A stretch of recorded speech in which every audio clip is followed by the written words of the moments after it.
साथ एक ऐसा बच्चा है जिसको अपने पूर्ण जन्म की सारी कहानी याद है। पिछले जन्म में कैसे मौत हो गई बाबू तुम्हारी? नदी में डूब गए थे दोस्त को बचाने के चक्कर में।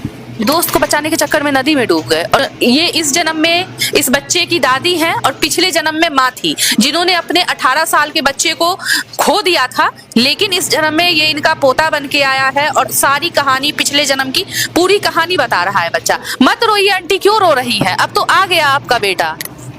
जब तुम्हारी बॉडी के साथ अंतिम संस्कार हो रहा था या कुछ हो रहा था तुम्हारी बॉडी के साथ, तब कैसा लग रहा था? क्या क्या देख रहे थे तब?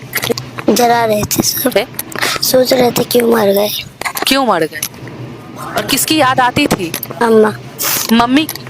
ये आप पिछले जन्म में इस बच्चे के कौन थे? भाई थे। भाई थे? बड़े भाई थे। बड़े भाई थे। और इस जन्म में?